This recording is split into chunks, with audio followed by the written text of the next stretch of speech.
तो 1914 में क्या होता है, प्रथम विश्व युद्ध होता है जो कि 4 सालों तक चलता है।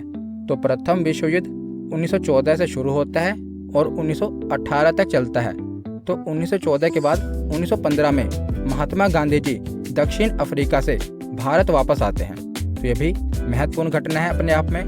तो 1915 में महात्मा गांधी जी दक्षिण अफ्रीका से भारत वापस आते हैं और उसी समय आपको पता है कि प्रथम विश्व युद्ध चल रहा होता है। तो महात्मा गांधी जी क्या करते हैं, भारतीयों को अंग्रेजी सेना में शामिल होने के लिए प्रोत्साहित करते हैं और प्रथम विश्व युद्ध में अंग्रेजों की तरफ से भाग लेने के लिए प्रोत्साहित करते हैं, क्योंकि महात्मा गांधी जी का यह मानना था कि अगर भारतीय अंग्रेजों का युद्ध में साथ देंगे तो आगे चलकर अंग्रेजों का भारतीयों के प्रति जो रवैया था वो नरम रहेगा और भारतीयों के लिए ये काफ़ी सुधार करेंगे। पर आगे चलकर ऐसा नहीं होता और इसीलिए महात्मा गांधी जी को अंग्रेजी सेना में भर्ती कराने वाला सार्जेंट भी कहा गया था, क्योंकि इन्होंने भारतीयों को अंग्रेजी सेना में जाने के लिए प्रोत्साहित किया था।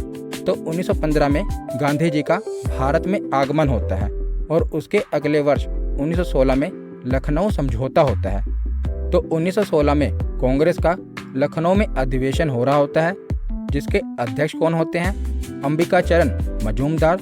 और इसमें क्या होता है, तो हमने पीछे पढ़ा था ना कि 1907 में क्या हुआ था, कांग्रेस का विभाजन हो गया था।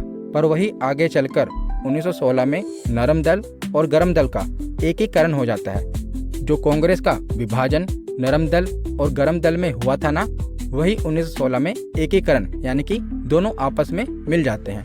और इसी के साथ साथ कांग्रेस और मुस्लिम लीग का भी आपस में समझौता हो जाता है और 1916 में ही होम रूल लीग की स्थापना होती है। तो होम रूल लीग क्या था, तो यह प्रथम विश्व युद्ध के समय प्रथम भारतीय प्रतिक्रिया थी जो कि आयरिश होम रूल लीग से प्रेरित थी। तो इस आंदोलन का उद्देश्य राजनीतिक शिक्षा और सार्वजनिक बैठकों आदि के माध्यम से स्वशासन को प्राप्त करना था। स्वशासन यानी कि खुद के शासन को प्राप्त करना था। तो देखिए, भारत में होम रूल लीग की स्थापना 2 लोगों ने की थी। बात करें मद्रास में, तो मद्रास में होम रूल लीग की स्थापना एनी बेसेंट ने की थी और पुणे में होम रूल लीग की स्थापना बाल गंगाधर तिलक जी ने की थी। तो याद रखिएगा, मद्रास में होम रूल लीग की स्थापना किसने की थी, एनी बेसेंट ने, और पुणे में होम रूल लीग की स्थापना किसने की थी, तो बाल गंगाधर तिलक ने। तो 1916 में होम रूल लीग की स्थापना होती है और उसके बाद 1917 से जो गांधी जी भारत में आए थे ना, अब वो एक्शन मोड में आ जाते हैं, यानी कि वो भारत में अपना पहला आंदोलन करते हैं 1917 में। तो यह चंपारण आंदोलन था। तो 1917 में चंपारण जो कि बिहार में है, तो बिहार के एक स्थानीय नेता जिनका नाम था राजकुमार शुक्ल, वे गांधी जी से मिलने आए और उन्हें चंपारण की स्थिति के बारे में बताया और उन्होंने गांधी जी को चंपारण की 3 कठिया प्रणाली के बारे में जानकारी दी और गांधी जी को चंपारण चलने के लिए कहा। तो ये 3 कठिया प्रणाली क्या थी, तो 19वीं शताब्दी के प्रारंभ में अंग्रेज बगान मालिकों ने किसान से यह करार कर लिया था कि वे अपनी भूमि के 3/20वें हिस्से पर नील की खेती अवश्य करेंगे और इसी 3/20वें हिस्से पर नील की खेती को 3 कठिया प्रणाली कहा गया। तो अंग्रेजी बगान मालिकों ने भारतीयों को अपने खेतों के 3/20वें हिस्से पर नील की खेती करने के लिए जबरदस्ती की। तो इसी 3/20वें हिस्से पर नील की खेती को 3 कठिया प्रणाली कहा जाता है। तो इसमें क्या हुआ, तो महात्मा गांधी जी ने चंपारण में आंदोलन कर दिया। तो हमने गांधी युग वाली वीडियो में इसके बारे में डिटेल में पढ़ रखा है। यहाँ पर मैं आपको सभी घटनाओं के बारे में संक्षिप्त रूप से बता रहा हूँ। तो 1917 में चंपारण में आंदोलन होता है नील की खेती के विरोध में। तो इस सत्याग्रह के बाद रविंद्रनाथ टैगोर द्वारा गांधी जी को महात्मा की उपाधि दी गई थी और उसके बाद से ही इन्हें महात्मा गांधी के नाम से बुलाया जाने लगा। तो इसी आंदोलन के बाद रविंद्रनाथ टैगोर ने गांधी जी को महात्मा की उपाधि दी थी। तो याद रखिएगा, गांधी जी को महात्मा की उपाधि किसने दी थी, तो रविंद्रनाथ टैगोर ने दी थी। तो 1917 में चंपारण आंदोलन होता है और उसके बाद अगले ही वर्ष 1918 में अहमदाबाद मिल मजदूर आंदोलन होता है। तो चंपारण सत्याग्रह के बाद 1918 में गांधी जी अहमदाबाद के कपड़ा मिल मजदूरों से मिले और उनकी समस्या को समझा। तो यहाँ का मामला क्या था? तो यहाँ का विवाद प्लेग बोनस को लेकर था। जब प्लेग की समाप्ति हुई तो मिल मालिकों ने बोनस को समाप्त करना चाहा, जिसको लेकर मजदूरों ने इसका विरोध किया था और गांधी जी ने भी मजदूरों को हड़ताल पर जाने के लिए कहा था और गांधी जी ने भी मजदूरों के साथ मिलकर आंदोलन किया था। तो यहाँ पर भी गांधी जी की विजय होती है। पिछले आंदोलन में भी, चंपारण आंदोलन में भी गांधी जी की जीत हुई और इस आंदोलन में भी गांधी जी की जीत होती है। उसके बाद खेड़ा आंदोलन होता है, तो ये भी 1918 में ही होता है। तो इसके बाद 1918 में गांधी जी खेड़ा, गुजरात में हो रहे किसानों के साथ अत्याचार के विरुद्ध आवाज़ उठाते हैं और खेड़ा आंदोलन करते हैं। तो यहाँ पर किसानों की फसलें नष्ट हो जाने के बाद भी उनसे करों की वसूली की जा रही थी। तो इसी के खिलाफ गांधी जी आंदोलन करते हैं। तो गांधी जी ने किसानों को लगान ना देने के लिए कहा और इस मामले की जांच के बाद यह निष्कर्ष निकाला गया कि जो लगान है इसे माफ़ कर देना चाहिए। तो गांधी जी के दक्षिण अफ्रीका में किए गए उनके कार्यों के लेकर भारत में भी काफ़ी चर्चित थे और इन आंदोलनों में भी सफलता पाते हुए वो भारत में बड़े नेता के रूप में देखे जाने लगे थे। तो जैसा कि हमने देखा कि गांधी जी 1915 में भारत वापस आए थे और उसके बाद उन्होंने 3 आंदोलन किए। 1917 में चंपारण आंदोलन, 18 में अहमदाबाद मिल मजदूर आंदोलन और 18 में ही खेड़ा आंदोलन, और तीनों आंदोलनों में वो सफल रहे, जिसके बाद वो भारत में बड़े नेता के रूप में देखे जाने लगे। तो अब हम कहानी को आगे बढ़ाते हैं। तो 1918 के बाद 1919 में चलते हैं। तो 1919 में रोलेट एक्ट आता है। तो रोलेट एक्ट क्या है? तो 1914 से लेकर 1918 तक विश्व युद्ध चला और भारतीयों को लग रहा था कि अगर हम अंग्रेजों का साथ देंगे, जो कि उन्होंने दिया, तो प्रथम विश्व युद्ध के बाद अंग्रेज भारतीयों के लिए कुछ अच्छा लेकर आएंगे। पर अंग्रेज क्या लेकर आए? Rowlatt act. तो जब 1918 में विश्व युद्ध समाप्त हो गया था, तो उसके बाद ही 1919 में अंग्रेजों के द्वारा रोलेट एक्ट भारत में लाया गया था। परंतु इस एक्ट में भारतीयों के लिए कोई अच्छी बात नहीं थी, जैसा गांधी जी और भारत के लोग सोच रहे थे। क्योंकि जैसे हमने ऊपर चर्चा की थी कि गांधी जी भारतीयों को विश्व युद्ध में अंग्रेजों की मदद के लिए अंग्रेजी सेना में भर्ती होने के लिए प्रोत्साहित कर रहे थे, ताकि विश्व युद्ध के बाद अंग्रेज भारत के लिए कुछ अच्छे कदम उठाएंगे। परंतु ऐसा कुछ नहीं होता। अंग्रेज क्या लेकर आते हैं? Rowlatt act. तो रोलेट एक्ट क्या था? तो इसे बिना अपील, बिना वकील और बिना दलील का कानून कहा जाता है। क्यों कहा जाता है? क्योंकि इस एक्ट में था कि अंग्रेजों को अगर किसी पर शक होता है ना, तो शक के आधार पर भी वो किसी भी व्यक्ति को गिरफ्तार कर सकते हैं और उस पर मुकदमा चला सकते हैं। तो इसीलिए इसे बिना अपील, बिना वकील और बिना दलील का कानून कहा गया कि किसी पर भी शक के आधार पर उसे गिरफ्तार कर लो और उस पर देशद्रोह का भी मुकदमा चला सकते हैं। तो इसे रोलेट एक्ट कहा गया। इसको बिना अपील, बिना वकील और बिना दलील का कानून कहते हैं और गांधी जी ने इसे काला कानून कहा था। तो इस कानून के बाद क्या हुआ कि भारतीय बाहर निकले और आंदोलन किया, और उसी आंदोलन में पंजाब के 2 लोकप्रिय नेता डॉक्टर सत्यपाल और डॉक्टर सैफुद्दीन किचलू की गिरफ्तारी हो जाती है। ये भी आंदोलन कर रहे थे और अंग्रेजों ने क्या किया? रोलेट एक्ट आ ही गया था, तो शक के आधार पर ही इनको गिरफ्तार कर लिया। डॉक्टर सत्यपाल और डॉक्टर सैफुद्दीन किचलू, इनको गिरफ्तार कर लिया। तो इनकी गिरफ्तारी के बाद जनता का आक्रोश तेज हो गया और कई जगह हिंसाएं देखने को मिली। और इसी घटना के बाद जलियांवाला बाग का नरसंहार होता है। तो अमृतसर शहर में 13 अप्रैल 1919 को शाम 5 बजे जलियांवाला बाग में एक विशाल सभा रोलेट एक्ट को वापस लेने के लिए और डॉक्टर सत्यपाल और डॉक्टर सैफुद्दीन किचलू की जो गिरफ्तारी की गई है उन्हें रिहा करने के लिए भाषण चल रहा था। तभी क्या होता है कि एक सैन्य अधिकारी ब्रिगेडियर जनरल रोगिनाल्ड डायर ने फौज द्वारा भीड़ पर गोली चलाने का आदेश दे दिया और इस घटनाकांड में लगभग 1500 लोग मारे गए। और वैसे सरकारी आंकड़ों की बात की जाए तो सरकारी आंकड़ों के अनुसार जो मारे गए लोगों की संख्या है वो केवल 379 है और घायलों की संख्या बताई गई है 1200। परंतु आपको पता ही है कि सरकारी आंकड़ों में हमेशा कम आंकड़े ही दिए जाते हैं और वैसे इस घटना में लगभग 1500 लोग मारे गए थे। वो सभी निहत्थे थे और जनरल डायर के द्वारा उन पर गोली चलाने के आदेश दे दिए गए, जिनके बाद लगभग 1500 लोग मारे गए थे। और जलियांवाला बाग नरसंहार के समय भारत का वायसराय कौन था? तो लॉर्ड चेम्सफोर्ड ये उस समय भारत का वायसराय था। तो 1919 में जलियांवाला बाग नरसंहार होता है और इसी समय खिलाफत आंदोलन भी 1919 में ही शुरू होता है। तो उस समय क्या था? तो तुर्की के खलीफा को सारे विश्व के मुस्लिमों के द्वारा धार्मिक गुरु माना जाता था।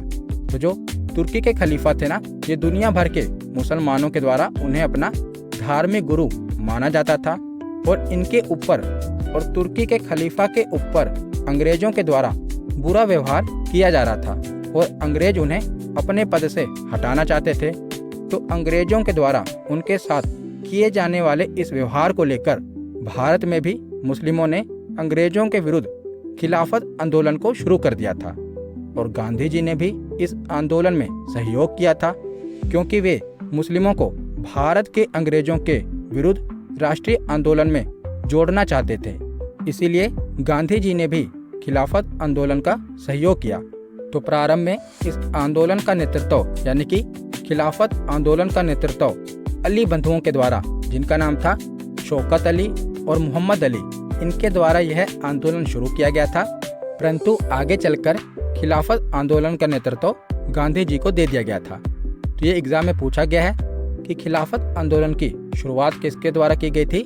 तो अली बंधुओं के द्वारा, शौकत अली और मोहम्मद अली के द्वारा खिलाफत आंदोलन की शुरुआत की गई थी। तो 1919 के बाद आगे हम चलते हैं 1920 में। तो अब क्या होता है? तो अंग्रेजों के खिलाफ असहयोग आंदोलन होता है, क्योंकि एक तो अंग्रेज रॉलेट एक्ट लेकर आए, उसके बाद क्या हुआ? जलियांवाला बाग नरसंहार हुआ, जिससे क्या हुआ कि भारतीय काफ़ी आक्रोश में आ गए। तो भारतीयों ने अंग्रेजों के खिलाफ असहयोग आंदोलन कर दिया। तो इन सब घटनाओं को देखते हुए गांधी जी के द्वारा अगस्त 1920 में असहयोग आंदोलन की शुरुआत करी गई थी और यह गांधी जी का भारत में प्रथम सबसे बड़े आंदोलन में से एक था। और यह आंदोलन अहिंसक होना था, जिसमें भारतीयों को अपने खिताबों का त्याग, सरकारी शिक्षण संस्थानों का त्याग, सरकारी सेवाओं का त्याग, विदेशी सम्मान और चुनाव का बहिष्कार करना था, क्योंकि इसका नाम क्या था? असहयोग आंदोलन। तो अंग्रेजों के द्वारा दी जा रही जितनी भी सुविधाएं थी, अंग्रेजों के कानून का, उनके सम्मान का, उनके शिक्षण संस्थानों का, यानी कि एक तरह से उनका असहयोग करना था। इसीलिए इसे असहयोग आंदोलन कहा गया और इसमें गांधी जी ने भी अपनी केसर हिंद की उपाधि त्याग दी थी। तो जब गांधी जी 1915 में दक्षिण अफ्रीका से भारत वापस आए थे ना, तो हमने पढ़ा था उन्होंने भारतीयों को प्रोत्साहित किया था कि वो अंग्रेजों का साथ दें, अंग्रेजी सेना में उनके साथ लड़ें। तो उस समय अंग्रेजों ने खुश होकर गांधी जी को केसर हिंद की उपाधि दी थी और वही केसर हिंद की उपाधि गांधी जी असहयोग आंदोलन में त्याग देते हैं। तो असहयोग आंदोलन चल ही रहा होता है कि अगली एक महत्वपूर्ण घटना घट जाती है, जिसे कहते हैं चौरी चौरा कांड। तो 5 फरवरी 1922 को गोरखपुर जिले में चौरी चौरा में किसानों के एक जुलूस पर पुलिस वाले क्या करते हैं? गोलियां चला देते हैं, जिसके बाद क्या होता है कि भीड़ के द्वारा थाने को जला दिया जाता है और इसमें 22 पुलिसकर्मी मारे जाते हैं। और इस घटना के बाद गांधी जी ने इस असहयोग आंदोलन को हिंसात्मक होते हुए देख इसको समाप्त करने का निर्णय लिया।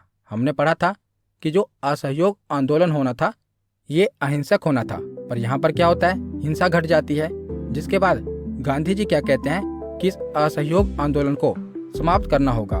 परंतु इस असहयोग आंदोलन को समाप्त करने के फैसले की आलोचना बहुत भारतीय नेताओं ने की थी, जैसे कि सुभाष चंद्र बोस के द्वारा इस फैसले को राष्ट्रीय संकट कहा गया था। इसके साथ कई नेता जैसे कि चित्तरंजन दास, लाला लाजपत राय, मोतीलाल नेहरू आदि ने भी इस असहयोग आंदोलन को समाप्त करने के इस फैसले की आलोचना की थी।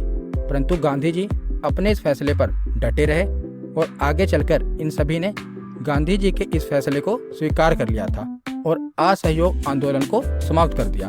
तो चौरी चौरा कांड के बाद असहयोग आंदोलन समाप्त हो जाता है। उसके बाद 1923 में स्वराज पार्टी की स्थापना होती है। तो इसके बाद कुछ नेता थे जो कि गांधी जी के विचारों से सहमत नहीं रहा करते थे, जैसे कि चित्तरंजन दास और मोतीलाल नेहरू, जो गांधी जी के विचारों के साथ सहमत नहीं रहा करते थे। तो इन्होंने एक नई पार्टी की स्थापना करने का निर्णय लिया था। तो इसी क्रम में चित्तरंजन दास और मोतीलाल नेहरू ने इलाहाबाद में मार्च 1923 में स्वराज पार्टी की स्थापना की थी। तो याद रखिएगा 1923 में स्वराज पार्टी की स्थापना होती है। किसके द्वारा की जाती है? तो चित्तरंजन दास और मोतीलाल नेहरू के द्वारा 1923 में स्वराज पार्टी की स्थापना होती है। और उसके अगले ही वर्ष 1924 में बेलगांव में महात्मा गांधी जी के द्वारा कांग्रेस के अधिवेशन की अध्यक्षता की जाती है। तो इतना खास क्यों है? क्योंकि महात्मा गांधी जी के द्वारा केवल एक बार ही कांग्रेस के अधिवेशन की अध्यक्षता की गई थी और ये बेलगांव में की गई थी। तो ये कांग्रेस का 40वां अधिवेशन था और एकमात्र अधिवेशन था जिसमें गांधी जी अध्यक्ष बने थे। उसके बाद अगली महत्वपूर्ण घटना है साइमन कमीशन का भारत में आना। तो साइमन कमीशन 3 फरवरी 1928 को विलय से मुंबई पहुंचा था और यहाँ इसका स्वागत देशव्यापी हड़ताल से हुआ था। और जब यह कमीशन दिल्ली पहुंचा था तो इसको काले झंडे दिखाए गए थे और साइमन कमीशन वापस जाओ के नारे के साथ इसका विरोध किया गया था। तो साइमन जब लाहौर पहुंचा था तो लाला लाजपत राय के नेतृत्व में इसके खिलाफ प्रदर्शन किया गया था और इसी प्रदर्शन में पुलिस के द्वारा लाठी चार्ज करने के बाद कुछ ही दिनों के बाद लाला जी की मृत्यु भी हो जाती है। तो साइमन कमीशन कब भारत आया था? तो 1928 में भारत आया था और इसके बाद 1929 में लाहौर में कांग्रेस का अधिवेशन होता है जिसकी अध्यक्षता पंडित जवाहरलाल नेहरू जी करते हैं और इसी अधिवेशन में पूर्ण स्वराज की मांग की जाती है। तो कांग्रेस के किस अधिवेशन में पूर्ण स्वराज की मांग की गई थी? तो लाहौर अधिवेशन में की गई थी जिसकी अध्यक्षता पंडित जवाहरलाल नेहरू जी करते हैं। तो उसके बाद 1929 के बाद 1930 में गांधी जी के द्वारा दांडी मार्च किया जाता है। तो यह दांडी मार्च 12 मार्च 1930 को शुरू हुआ था और 6 अप्रैल 1930 तक चला था। और यह दांडी मार्च गांधी जी द्वारा साबरमती आश्रम से लेकर दांडी गुजरात तक चलाया गया था और इसमें गांधी जी के साथ भारत के अलग अलग क्षेत्रों से कुल 78 सहयोगियों ने शुरुआत में भाग लिया था। आगे चलकर यह गिनती लाखों में पहुंच जाती है, परंतु शुरुआत में 78 सहयोगियों ने गांधी जी के साथ भाग लिया था। और जो इसकी दूरी थी, इस दांडी मार्च की दूरी थी, ये लगभग 241 मील थी। तो आपको पता ही है कि नमक पर कर लगाने के कानून के विरुद्ध गांधी जी ने दांडी मार्च किया था और यह मार्च 12 मार्च 1930 को शुरू हुआ था, जो कि साबरमती आश्रम से शुरू हुआ था और 6 अप्रैल 1930 को दांडी में जाकर यह दांडी मार्च खत्म हुआ था। तो दांडी मार्च के बाद अगली महत्वपूर्ण घटना होती है प्रथम गोलमेज सम्मेलन। तो पिछले ही वीडियो में मैंने आपको तीनों गोलमेज सम्मेलन डिटेल में पढ़ा दिए। तो प्रथम गोलमेज सम्मेलन क्या है? तो जैसा कि आप देख रहे हैं कि भारत में आंदोलन चल रहे हैं, तो अंग्रेजों को ये पता लग जाता है कि अगर भारत में ज़्यादा देर तक शासन करना है तो भारतीयों का सहयोग मिलना जरूरी है, क्योंकि अगर भारत पर लंबे समय तक शासन करना है तो भारतीयों का सहयोग जरूरी है। भारतीयों को भी प्रशासन में जगह देनी पड़ेगी। तो इसीलिए प्रथम गोलमेज सम्मेलन का आयोजन किया जाता है लंदन में, और लंदन में भारत के अलग अलग राजनीतिक दलों को बुलाया जाता है और कहा जाता है कि आप यहाँ पर आओ और अपनी समस्याएं हमें बताओ, हम आपकी समस्याओं का निपटारा करेंगे, हम आपका सहयोग करेंगे और आपको भी प्रशासन में हिस्सा देंगे। तो यह सम्मेलन जो प्रथम गोलमेज सम्मेलन हुआ था, ये 12 नवंबर 1930 से लेकर 19 जनवरी 1931 ईस्वी तक चला था। तो 1930 में यह सम्मेलन हुआ था और प्रथम गोलमेज सम्मेलन सेंट जेम्स पैलेस लंदन में आयोजित हुआ था। तो प्रथम गोलमेज सम्मेलन के समय ब्रिटिश सम्राट कौन था? तो जॉर्ज पंचम। अंग्रेजी प्रधानमंत्री कौन थे? तो रैमजे मैकडोनाल्ड। और उस समय गवर्नर जनरल यानी कि वायसराय कौन थे? तो लॉर्ड इरविन, ये तीनों ही क्वेश्चन पूछे जाते हैं कि प्रथम गोलमेज सम्मेलन के समय किंग कौन थे, तो जॉर्ज पंचम थे। प्रधानमंत्री यानी कि ब्रिटिश प्रधानमंत्री कौन थे, तो तीनों ही गोलमेज सम्मेलन में ब्रिटिश प्रधानमंत्री थे रैमजे मैकडोनाल्ड। और उस समय वायसराय कौन थे, तो लॉर्ड इरविन। तो पहले गोलमेज सम्मेलन में 89 प्रतिनिधियों ने भाग लिया था और इसमें ब्रिटिश राजनीतिक दलों के 16 प्रतिनिधि शामिल थे और भारत की तरफ से 73 प्रतिनिधियों ने भाग लिया था, जिसमें से 16 देशी रियासतों से थे और बाकी 57 राजनीतिक नेता थे। तो कुल मिलाकर 89 प्रतिनिधियों ने पहले गोलमेज सम्मेलन में भाग लिया था, परंतु कांग्रेस की तरफ से कोई भी प्रतिनिधि इस सम्मेलन में उपस्थित नहीं हुआ था, क्योंकि इस समय सविनय अवज्ञा आंदोलन चल रहा था भारत में। तो भारत में एक तरफ तो अंग्रेजों के खिलाफ आंदोलन चल रहा है जिसका नेतृत्व कांग्रेस कर रही है, तो कांग्रेस एक तरफ तो अंग्रेजों के खिलाफ आंदोलन कर रही है, तो ऐसे में वो कैसे किसी भी सम्मेलन में जो कि अंग्रेजों के द्वारा रखा गया था उसमें भाग कैसे लें। तो इसीलिए कांग्रेस का कोई भी प्रतिनिधि इस गोलमेज सम्मेलन में उपस्थित नहीं हुआ था। तो प्रथम गोलमेज सम्मेलन के बाद होता है द्वितीय गोलमेज सम्मेलन। तो प्रथम गोलमेज सम्मेलन में कांग्रेस के द्वारा भाग नहीं लिया गया, जिसके बाद क्या होता है, गांधी जी और भारत के वायसराय इरविन के बीच में समझौता होता है। तो इरविन के द्वारा गांधी जी की कुछ मांगें मान ली जाती है और इरविन गांधी जी से कहता है कि हमारे भी कुछ शर्तें हैं कि आपको जो ये आंदोलन चल रहा है सविनय अवज्ञा आंदोलन, इसे समाप्त करना होगा और दूसरे गोलमेज सम्मेलन में भाग लेना होगा। तो गांधी जी और इरविन के बीच में समझौता हो जाता है, जिसके बाद क्या होता है, गांधी जी दूसरे गोलमेज सम्मेलन में भाग लेते हैं। तो दूसरा गोलमेज सम्मेलन 1931 को शुरू हुआ था और उसमें कांग्रेस ने भी भाग लिया था। तो कांग्रेस की तरफ से गांधी जी ने इस सम्मेलन में भाग लिया था और यह सम्मेलन लंदन में ही हुआ था। तो तीनों ही गोलमेज सम्मेलन लंदन में ही हुए थे। तो इस समय भी ब्रिटिश सम्राट कौन था, जॉर्ज पंचम। प्रधानमंत्री रैमजे मैकडोनाल्ड था, परंतु वायसराय बदल गया था। पहले गोलमेज सम्मेलन में वायसराय कौन था, तो पहले गोलमेज सम्मेलन में लॉर्ड इरविन वायसराय था, परंतु दूसरे गोलमेज सम्मेलन में लॉर्ड वेलिंगटन वायसराय बन गया था, याद रखिएगा। तो यहाँ हम देख लेते हैं। तो दूसरे गोलमेज सम्मेलन में जिन्होंने पहले गोलमेज सम्मेलन में भाग लिया था वो प्रतिनिधि तो आए थे, उसके अलावा कांग्रेस की तरफ से कौन आए थे, तो महात्मा गांधी जी। ये कांग्रेस के एकमात्र प्रतिनिधि थे जिन्होंने दूसरे गोलमेज सम्मेलन में हिस्सा लिया था। और महिलाओं की प्रतिनिधि कौन थी, तो सरोजनी नायडू और बेगम जहां आरा शहनवाज। और राष्ट्रीय दल के प्रतिनिधि कौन थे, मदन मोहन मालवीय। और दलित वर्ग के प्रतिनिधि कौन थे, तो बाबा साहब भीमराव अंबेडकर। इन्होंने तीनों गोलमेज सम्मेलन में भाग लिया था। और मुसलमानों के प्रतिनिधि कौन थे, तो आगा खां तृतीय, मौलाना शौकत अली और मोहम्मद अली जिन्ना। इन्होंने भी दूसरे गोलमेज सम्मेलन में भाग लिया था, परंतु दूसरा गोलमेज सम्मेलन भी सफल नहीं हो पाया, क्योंकि यहाँ पर सभी ने पृथक निर्वाचक मंडल की मांग रखी थी। जिसके बाद गांधी जी नाराज हो गए थे, क्योंकि यहाँ पर सभी अपने अपने धर्मों के लिए अलग निर्वाचक मंडल की मांग कर रहे थे।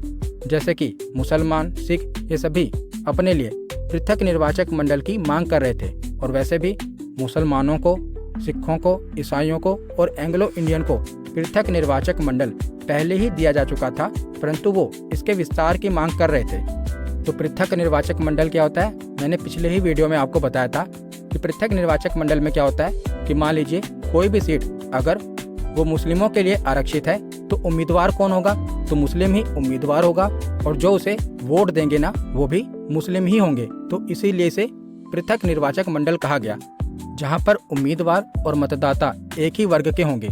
अगर वो सीट अनुसूचित जाति के लिए रिजर्व है तो जाहिर सी बात है वहां पर जो चुनाव लड़ेगा वो तो अनुसूचित जाति का होगा ही, परंतु जो उसको वोट देंगे वो भी केवल अनुसूचित जाति के ही हो सकते हैं और किसी भी वर्ग का व्यक्ति उस उम्मीदवार को वोट नहीं दे सकता। तो उसी को पृथक निर्वाचक मंडल कहा जाता है। पिछली वीडियो में मैंने उदाहरण के साथ डिटेल में पृथक निर्वाचक मंडल और आरक्षित सीट क्या होती है कंपैरिजन करके आपको समझाया था, वो वीडियो आप देख लेना। गोलमेज सम्मेलन वाली वीडियो है, वहाँ पर मैंने बताया था। तो दूसरे गोलमेज सम्मेलन में क्या होता है कि बाबा साहब भीमराव अंबेडकर भी अपने वर्ग के लिए यानी कि दलितों के लिए पृथक निर्वाचक मंडल की मांग कर लेते हैं। जिसके बाद क्या होता है, गांधी जी काफ़ी नाराज हो जाते हैं, क्योंकि गांधी जी को लगता है कि अगर दलितों को पृथक निर्वाचक मंडल दे दिया जाएगा तो इससे हिंदू धर्म में फूट पड़ जाएगी। इसीलिए गांधी जी जब भारत में आते हैं तो आमरण अनशन पर चले जाते हैं। तो इसी बीच में क्या होता है, गांधी जी और बाबा साहब भीमराव अंबेडकर के बीच में पूना समझौता होता है। तो गांधी जी दलितों के लिए पृथक निर्वाचक मंडल बनाए जाने से बहुत दुखी हुए और 20 सितंबर 1932 से पुणे के यरवदा जेल में आमरण अनशन प्रारंभ कर दिया। जिसके बाद क्या होता है, मदन मोहन मालवीय, डॉक्टर राजेंद्र प्रसाद और श्री राजगोपालाचारी के प्रयासों से पुणे में गांधी जी और बाबा साहब भीमराव अंबेडकर के बीच में एक समझौता होता है, जिसे पुणे समझौता कहा जाता है। तो इस समझौते के अनुसार दलितों के लिए पृथक निर्वाचक मंडल समाप्त कर दिया जाएगा, यानी कि दलितों के लिए कोई भी पृथक निर्वाचक मंडल नहीं होगा। इसके बदले में दलितों के लिए जो रिजर्व सीटें थी वो 71 से बढ़ाकर 147 कर दी गई, यानी कि जो प्रांतों में दलितों के लिए पहले रिजर्व सीटें जो 71 थी उन्हें बढ़ाकर अब कितना कर दिया गया, तो 147 कर दिया गया। तो यही है पुणे समझौता, जो कि गांधी जी और बाबा साहब भीमराव अंबेडकर के बीच में हुआ था। तो इसके बाद क्या होता है, तो तीसरा गोलमेज सम्मेलन होता है। तो दूसरे गोलमेज सम्मेलन की विफलता के बाद 17 नवंबर 1932 से लेकर 24 दिसंबर 1932 तक लंदन में तीसरा गोलमेज सम्मेलन आयोजित होता है। और तीसरे गोलमेज सम्मेलन में बहुत ही कम प्रतिनिधियों ने भाग लिया था। तो इस समय भी किंग कौन थे, तो जॉर्ज पंचम थे, प्रधानमंत्री रैमजे मैकडोनाल्ड थे और भारत में वायसराय कौन थे, तो लॉर्ड वेलिंगटन थे। तो तीसरे गोलमेज सम्मेलन में कांग्रेस ने भाग नहीं लिया था, क्योंकि जब दूसरे गोलमेज सम्मेलन में कांग्रेस ने भाग लिया था और वहां पर कोई परिणाम नहीं निकल पाया। जिसके बाद गांधी जी भारत वापस जाते हैं और दोबारा से सविनय अवज्ञा आंदोलन शुरू कर देते हैं। इसीलिए गांधी जी को पुणे की यरवदा जेल में बंद कर दिया गया था। तो उसी जेल में उन्होंने आमरण अनशन रखा था ना, तभी तो गांधी जी और बाबा साहब भीमराव अंबेडकर के बीच में जो समझौता हुआ था ना, वो पुणे की यरवदा जेल में ही हुआ था। उसके बाद जब तीसरा गोलमेज सम्मेलन होता है तो इसमें कांग्रेस ने भाग नहीं लिया और इंग्लैंड की लेबर पार्टी ने भी इसमें भाग नहीं लिया था और मोहम्मद अली जिन्ना को भी इसमें आमंत्रित नहीं किया गया था। तो तीसरा गोलमेज सम्मेलन भी एक तरह से असफल रहा था। उसके बाद देखते हैं, तो 1935 में भारत सरकार अधिनियम 1935 पारित किया जाता है और यह 1937 में लागू होता है। तो यह अधिनियम लॉर्ड लिनलिथिगो के नेतृत्व वाली संयुक्त चयन समिति की रिपोर्ट पर आधारित था। तो जो भारत सरकार अधिनियम 1935 पारित हुआ था ना, अभी जो वर्तमान में भारत का संविधान है, इसमें भी जो भारत सरकार अधिनियम 1935 पारित हुआ था, इसका महत्वपूर्ण हिस्सा अभी भी भारत के संविधान में शामिल है। उसके बाद 1939 में दूसरे विश्व युद्ध की शुरुआत हो जाती है और दूसरा विश्व युद्ध 1 सितंबर 1939 से लेकर 2 सितंबर 1945 तक चलता है। और अगले ही साल यानी कि 1940 में मुस्लिम लीग ने एक अलग देश पाकिस्तान की मांग कर दी थी। इससे पहले ऑफिशियल रूप से पाकिस्तान की मांग नहीं हुई थी, परंतु 1940 में मुस्लिम लीग के द्वारा ऑफिशियली पाकिस्तान की मांग की जाती है। तो 1940 के बाद 1942 में क्रिप्स मिशन भारत में आता है। तो पहले हमने देखा था ना कि जब पहला विश्व युद्ध हुआ था तब भारतीयों ने अंग्रेजों का साथ दिया था और अंग्रेज इसके बदले में क्या लेकर आए थे, रोलेट एक्ट लेकर आए थे। तो अब भारतीय समझ गए थे कि अंग्रेजों का साथ देकर हमें कुछ नहीं मिलेगा। तो उसमें क्या होता है कि आप देख रहे हैं, तो अभी क्या हो रहा है, 1939 में दूसरे विश्व युद्ध की शुरुआत होती है। तो क्रिप्स मिशन भारत में आता है। तो इसका उद्देश्य क्या होता है कि दूसरे विश्व युद्ध में भारतीयों का सहयोग प्राप्त करना। परंतु अब भारतीय समझ गए थे कि अंग्रेजों का युद्ध में साथ देकर कोई फायदा नहीं होगा। तो क्रिप्स मिशन 1942 में भारत आया था और स्टेफोर्ड क्रिप्स ब्रिटेन में विंस्टन चर्चिल की गठबंधन सरकार में लेबर मिनिस्टर थे, यानी कि श्रम मंत्री थे। तो इन्हीं के नेतृत्व में क्रिप्स मिशन भारत आया था। तो क्रिप्स मिशन 22 मार्च से 11 अप्रैल 1942 तक भारत आया और इसका उद्देश्य द्वितीय विश्व युद्ध में ब्रिटिश युद्ध के लिए भारतीय सहयोग प्राप्त करना था। परंतु भारतीयों ने मना कर दिया, क्योंकि भारतीय अब समझ गए थे कि अंग्रेजों का साथ देकर कोई फायदा नहीं है। और उसके बाद 1942 में ही भारत छोड़ो आंदोलन शुरू हो जाता है। तो इसी आंदोलन को अगस्त क्रांति के नाम से भी संबोधित किया गया है। तो भारत छोड़ो आंदोलन को ही अगस्त क्रांति या अगस्त आंदोलन के नाम से जानते हैं। तो इसके बाद अंग्रेजों के द्वारा ऑपरेशन 0 आवर चलाया गया, जिसके तहत क्या हुआ कि जो भी भारत छोड़ो आंदोलन को लीड कर रहे हैं, इनको पकड़कर जेल में डाल दिया गया, जिसके तहत गांधी जी सहित लगभग सारे बड़े नेताओं को गिरफ्तार कर लिया गया था। और गांधी जी को अंग्रेजों के द्वारा गिरफ्तार करके आगा खां पैलेस में कैद करा गया था। और अंग्रेजों की ओर से पूरी कोशिश इस आंदोलन को दबाने की हो रही थी, परंतु इस आंदोलन के दूसरी पंक्ति के नेताओं ने अलग अलग क्षेत्रों से यह आंदोलन जारी रखा। और इसके साथ साथ लोगों ने भी इस आंदोलन में खूब सहयोग किया था। और यह आंदोलन भारत के अंतिम सबसे बड़ी स्वतंत्रता संग्राम की लड़ाई में से एक बना था, भारत छोड़ो आंदोलन। उसके बाद क्या होता है, तो 1945 में शिमला सम्मेलन होता है। तो 1945 में शिमला सम्मेलन आयोजित किया गया था और यह भारत शिमला में वायसराय लॉर्ड वेवेल और भारत के प्रमुख राजनीतिक नेताओं के बीच बैठक हुई थी। और यह वेवेल योजना के प्रावधानों पर चर्चा करने के लिए आयोजित किया गया था। और यह सम्मेलन 24 जून 1945 को शिमला में शुरू हुआ था और 14 जुलाई 1945 तक चला था। परंतु शिमला सम्मेलन विफल साबित हुआ, इसमें से कोई निष्कर्ष नहीं निकला। और 1946 में क्या होता है, तो कैबिनेट मिशन भारत आता है। तो इसका उद्देश्य क्या था, तो इस समय यह तय हो गया था कि अब भारत को आज़ाद कर दिया जाएगा। तो भारत के लिए एक संविधान के निर्माण के संबंध में भारतीय नेताओं के साथ समझौते पर पहुंचना इसका उद्देश्य था। दूसरा इसका उद्देश्य क्या था कि एक संविधान बनाने वाली संस्था तैयार करना, यानी कि संविधान सभा को तैयार करना। और तीसरा इसका उद्देश्य क्या था कि प्रमुख भारतीय दलों के समर्थन से एक कार्यकारी परिषद की स्थापना करना। तो ये कैबिनेट मिशन का उद्देश्य था।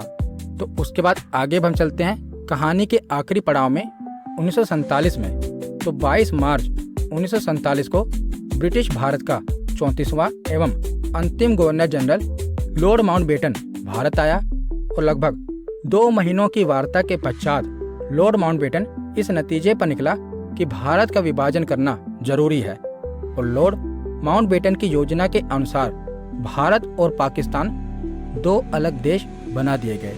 तो 1947 में माउंटबेटन योजना के अनुसार ही भारत और पाकिस्तान 2 अलग देश बना दिए गए।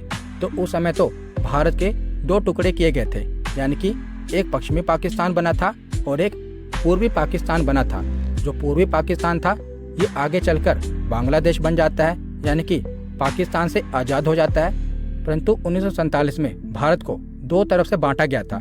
पश्चिमी तरफ से पश्चिमी पाकिस्तान बनाया गया था और पूर्वी तरफ से पूर्वी पाकिस्तान बनाया गया था। इन दोनों का कंट्रोल पाकिस्तान के पास ही था, परंतु आगे चलकर पूर्वी पाकिस्तान पाकिस्तान से आज़ाद हो जाता है और बांग्लादेश बन जाता है। तो यहाँ पर हमारा थ्योरी सेक्शन कंप्लीट होता है। अब हम प्रीवियस ईयर क्वेश्चन देखते हैं। तो पहला प्रश्न है कि चंपारण सत्याग्रह के दौरान नील की खेती किस नाम से पहचानी जाती थी। तो चंपारण सत्याग्रह के दौरान नील की खेती को 3 कठिया पद्धति कहते थे। तो इसका सही जवाब है ऑप्शन ए। अगला प्रश्न है कि बंगाल का विभाजन किस वर्ष रद्द किया गया था। तो बंगाल का विभाजन 1905 में हुआ था और इस विभाजन को रद्द किया गया था 1911 में। तो इसका सही जवाब है ऑप्शन सी। अगला प्रश्न है कि निम्नलिखित स्वतंत्रता सेनानियों में से कौन मोतीलाल नेहरू के साथ स्वराज पार्टी का सह संस्थापक था।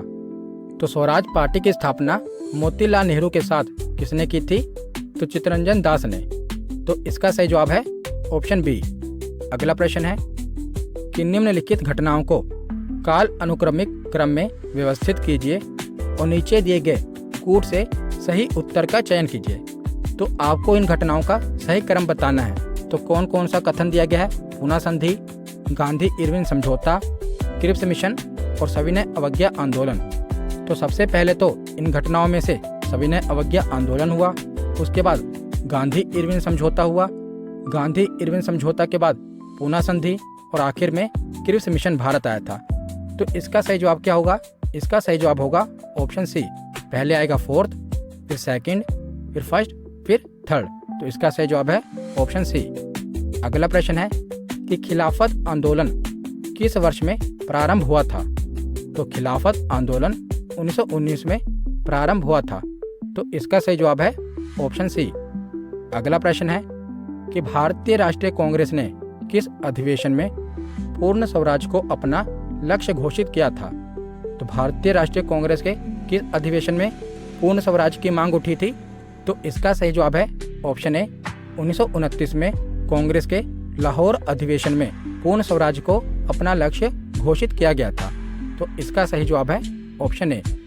अगला प्रश्न है कि भारत छोड़ो आंदोलन को किस नाम से भी जाना जाता है? तो भारत छोड़ो आंदोलन को अगस्त आंदोलन के नाम से भी जाना जाता है। तो इसका सही जवाब होगा ऑप्शन बी। अगला प्रश्न है कि मुस्लिम लीग ने पाकिस्तान का प्रस्ताव कब और कहां पारित किया था? तो मुस्लिम लीग ने पाकिस्तान का प्रस्ताव कब पारित किया था? तो 1940 में। और कहां पर पारित किया था? तो लाहौर में। तो इसका सही जवाब है ऑप्शन सी। अगला प्रश्न है कि महात्मा गांधी दक्षिण अफ्रीका से भारत किस वर्ष लौटे थे? तो महात्मा गांधी 1915 में दक्षिण अफ्रीका से भारत लौटे थे। तो इसका सही जवाब है ऑप्शन ए। अगला प्रश्न है कि चौरी चौरा नामक प्रसिद्ध स्थल कहाँ पर है? तो चौरी चौरा नामक प्रसिद्ध स्थल गोरखपुर में है। तो इसका सही जवाब है ऑप्शन ए। अगला प्रश्न है कि भारत में जब क्रिप्स मिशन आया उस समय भारत का वायसराय कौन था? तो जब क्रिप्स मिशन भारत आया था तो उस समय भारत का वायसराय था लिन लिथिगो। तो इसका सही जवाब है ऑप्शन सी। तो आज का आखिरी प्रश्न है कि गांधी जी भारतीय राष्ट्रीय कांग्रेस के अध्यक्ष कितनी बार बने थे? तो गांधी जी केवल एक बार ही भारतीय राष्ट्रीय कांग्रेस के अध्यक्ष बने थे। और वो अधिवेशन कहाँ हुआ था? तो बेलगांव में वो अधिवेशन हुआ था और वो कांग्रेस का 40वां अधिवेशन था। तो इसका सही जवाब है ऑप्शन ए। गांधी जी केवल एक बार ही कांग्रेस के अध्यक्ष बने थे। तो आज की वीडियो यहीं पर खत्म होती है।